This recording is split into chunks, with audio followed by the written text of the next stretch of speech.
It's Mr. Sanders, yeah, and we're back with another yeah.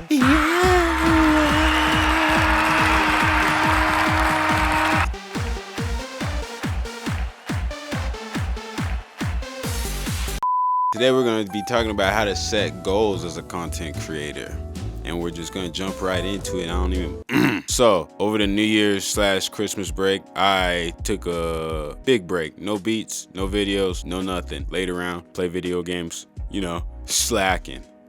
And then when it came back to all right, this break's over, it's time to start working again, I instantly got hit with that overstressed, a lot of pressure, spaz. I don't know if spaz is a bad word nowadays, but it's a draining exhaustion feeling. I guess that's what I would say. And I think that only happens not because the work may be exhausting or something like that. I think it's your perspective towards the work that makes things exhausting. I think essentially work and rest can feel the exact same if you're relaxed while doing both of them. So this brings me to the topic of the day, goal setting. When you're thinking about setting your goals, do you get stressed the fuck out? Or do you feel like a calmness, a peace, and a subtle, yay, this is gonna be fun? I think the general knowledge or the common way of setting goals, or the common way that's preached of setting goals is you set a goal and it's supposed to be a big goal, a huge goal.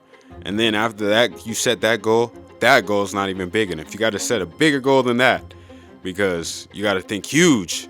And that has not worked for me in the past or up to this point.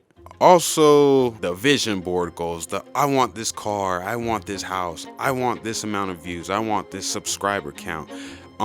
That also has not worked too well for me in the past. So if you're in the same boat as me, here is 2 perspective shifts that might help you out a little bit. I'm free.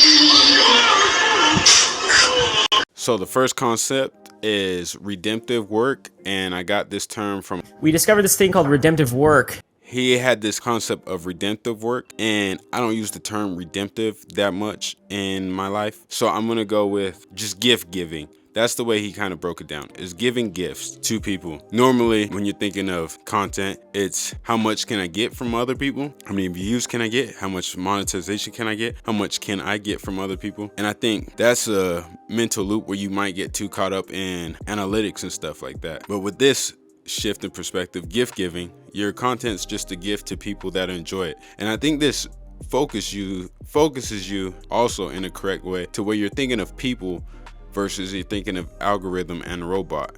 So if the idea of thinking how much can I just give to people as a gift this year makes you feel relaxed, makes you realize that you actually want to give the best gifts possible, and then also that the people that don't feel like they need the gifts or they don't want that gift, that's perfectly fine because you can just give it to somebody else. And I don't know for you, but that just kind of makes it a good feeling, I'm just giving gifts. If you want the gift, take it. If you don't want the gift, that is perfectly fine. I don't need something from you. And in a very capitalistic society where you're just supposed to get as much as possible and then show that off to other people, that whole perspective shift almost doesn't even feel natural because you've been thinking of it one way the whole time. It's how much can I get out of people? It's a subtle shift, but I think it's a rejuvenating shift. You kind of feel good. You don't put so much pressure on your content to perform because you just want to give the best gifts to the people that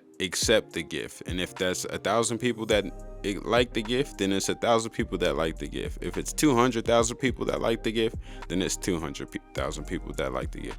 But you gave the best gift that you could give. And then the next perspective shift, I think, is a lot of people when I'm just going to say it like this one. Don't worry about winning the fight. Just win the next 10 seconds. And then after you win those next 10 seconds, just focus on winning the next 10 seconds.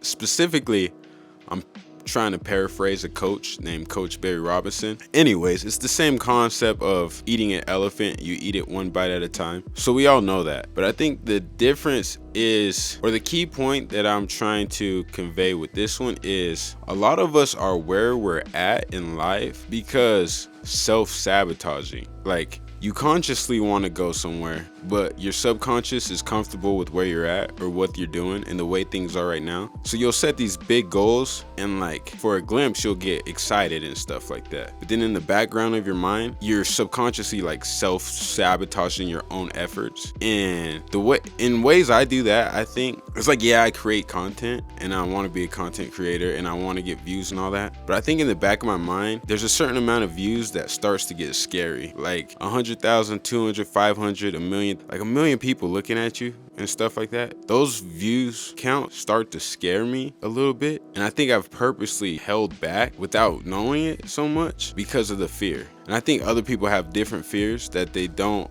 actually know specifically how the fear works, but it's there. And so I think when you set these huge goals, but you're subconsciously not ready for those goals, you self-sabotage. But I think with the concept of just winning the next 10 seconds, you just do the work in those 10 seconds. And I think your vision's a little bit clearer and you're not overwhelmed. So if you try to self-sabotage yourself in the next 10 seconds, the next 24 hours, you can kind of see the places where it comes up at. And so that's all you're focusing on, is just those next increments. And you can block out all the overwhelming side of it. So yeah, just to round this video out, notice how you feel when you're setting your goals. If you feel like a peaceful, conscious joy, like a steady stillness and calmness about your goals, I think that's better than the extra hype and overzealous goals. Because I think behind those extra hype goals, if you've self-sabotaged yourself in the past, then that's something you got to work on. I'm not against setting big goals. If stuff hasn't worked for you in the past, maybe move incrementally. So